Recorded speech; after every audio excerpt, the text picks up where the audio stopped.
বাংলাদেশ এমন একটা দেশ যেখানে সাহসিকতা দেখালে গুলি খেতে হয়, অন্যায়ের বিরুদ্ধে কথা বললে ঠিকানা হয় আয়নাঘর। বাংলাদেশ এমন একটা দেশ যেখানে সত্য বলা অপরাধ, কিন্তু মিথ্যা চাটুকারিতায় হয় পদোন্নতি। বাংলাদেশ এমন একটা দেশ যেখানে সাধারণ মানুষের রক্তের কোনো দাম নাই, সাধারণ মানুষ মরলে সেটা হয় দুর্ঘটনা। এখানে অন্যায়ের বিরুদ্ধে আওয়াজ তোলা ঘোর অপরাধ। এখানে চুপ থাকাকে বলে দেশপ্রেম, আর প্রতিবাদ করতে গেলে সেটা হয় ষড়যন্ত্র। যারাই অন্যায়ের বিরুদ্ধে মাথা তুলে দাঁড়াতে চায় তাদের বলা হয় রাষ্ট্রবিরোধী। তারা নাকি উস্কানিদাতা। 12ই ডিসেম্বর ওসমান হাদি ভাইয়ের উপর গুলি চালানো হয়, এখন পর্যন্ত তার অবস্থা খুবই আশঙ্কাজনক। আমি জানতে চাই কেন তাকে গুলি করা হলো, তার অপরাধটা কি? আমি কোনো দল করি না, এই দেশের একজন নাগরিক হিসেবে আমি জানতে চাই এই দেশে আমার নিরাপত্তাটা কোথায়, এই দেশে আমার ভাইয়ের নিরাপত্তা কোথায়? সে তো কোনো অন্যায় করেনি। ওসমান হাদি সাহসিকতার সাথে অন্যায়ের বিরুদ্ধে লড়ে যাওয়ার প্রতিশ্রুতি নিয়েছিল, সংসদে গিয়ে দুর্নীতিবাজদের তালিকা প্রকাশের নিয়ত করেছিল। এটাই কি তার অপরাধ হয়ে গেল?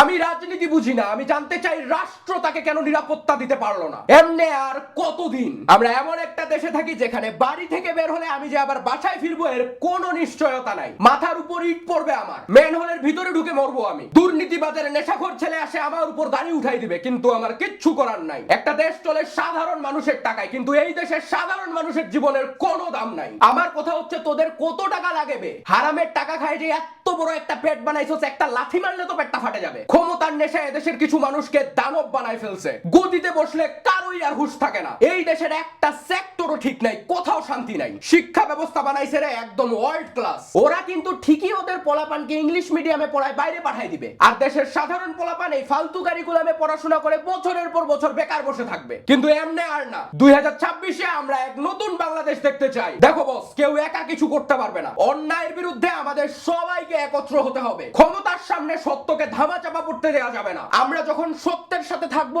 ন্যায়ের সাথে থাকবো, স্বয়ং আল্লাহ রাব্বুল আলামিন আমাদেরকে সাহায্য করবেন। আর বস, প্রকৃত নেতা হলে তোমাকে প্রটোকল নিয়ে ঘোরা লাগবে না, আম জনতাই হবে তোমার প্রটোকল। ওসমান হাদি ভাইয়ের জন্য এই দেশের লাখ লাখ মানুষ দোয়া করতেছে। নেতা হলে এমন নেতা হও বস, যাকে মানুষ মন থেকে ভালোবাসবে, যাকে দেখে ভয়ে সালাম দিতে হবে না, বরং যার জন্য মন থেকে দোয়া আসবে। তাই এবার রাজনীতি হোক সাধারণ মানুষের জন্য। গরিবের টাকা মানে বাড়ি গাড়ি সব কেনা যায়, কিন্তু শান্তি কখনো কেনা যাবে না। শান্তি আছে নিঃস্বার্থভাবে মানুষের জন্য কিছু করতে পারাতে। শান্তি আছে রাস্তার ধারে বসে থাকা সেই পথ শিশুর মুখে 2 বেলা খাবার তুলে দেয়াতে। শান্তি আছে টাকার অভাবে চিকিৎসা করতে না পারা মানুষটাকে সাহায্যের হাত বাড়ায় দেয়াতে। দেখো বস, এই দেশকে পরিবর্তন করতে হলে আমাদের নিজেকে সবার আগে পরিবর্তন হতে হবে। যেটা সত্য সেটাকে বিকৃত করা যাবে না কোনোভাবেই। নিজেকে কখনোই ক্ষমতার কাছে বিক্রি করে দেওয়া যাবে না। মনে রাখবে, দুর্নীতিবাজ নেতার 5 আটে পথ পাওয়ার থেকে রিকশা চালানো সম্মানজনক। এই দেশের মেইন সমস্যা হইল যোগ্য মানুষ জায়গা মতো নাই, অযোগ্যদের দখলে চলে গেছে এই দেশ।